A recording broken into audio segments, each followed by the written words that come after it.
Hi, my name is Rachel B. Amato, and in this video, I'm going to discuss to you the Act of the Declaration of Philippine Independence by Ambrosio Rianzares Bautista and translated by Sulpicio Guevara. So, first let's talk about the background of the author.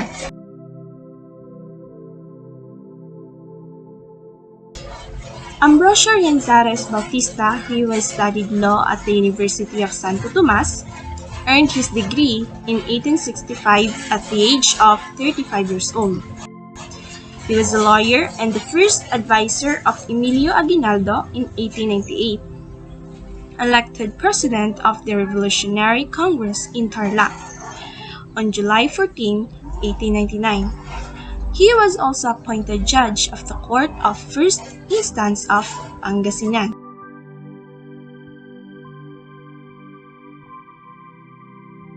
Hi, I'm Minnie Jane P. Antonio, and I will continue the report.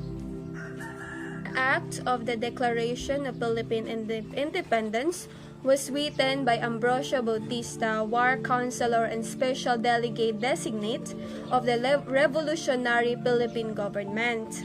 It was read by Bautista during the proclamation of Philippine independence on June 12, 1898. They even took place between 4 and 5 in the afternoon at the ancestral home of Aguinaldo in Kawit, Cavite, which featured the unfurling of the first Philippine flag, soon in Hong Kong by Marcela Argoncillo, Lorenza Agoncillo, and Delfina Herbosa, and the playing of Marcha Filipina Magdalo, composed by Prof.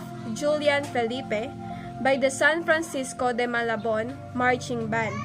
This would eventually become the Philippine national anthem, the Lupang Hinirang, and it was composed by Prof. Jose I. Palma.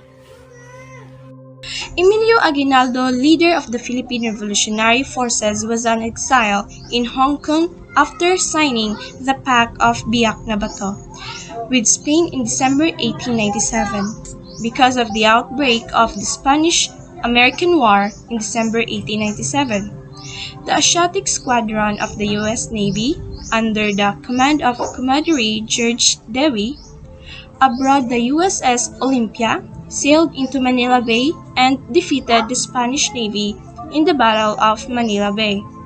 Aguinaldo returned home aboard the USS Mackerel in May 1898.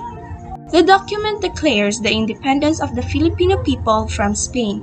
It lists down the abuses of the Spanish colonial regime starting from the time of the arrival of Ferdinand Magellan in 1531. Unfortunately, the declaration was recognized by neither the United States nor Spain, because Spain has ceded the Philippines to the United States through the Treaty of Paris. The Philippines would be a colony of the United States and of Japan, and was eventually granted independence on July 4, 1946. The Declaration is now housed in the National Library of the Philippines. It is not on public display but can be seen upon request. During the Philippine-American War, about 400,000 documents were seized and sent to the U.S. These were returned in 1958. Sometime in the 1980s or the 1990s, the Declaration was stolen from the National Library but was returned by a professor from the University of the Philippines in 1994.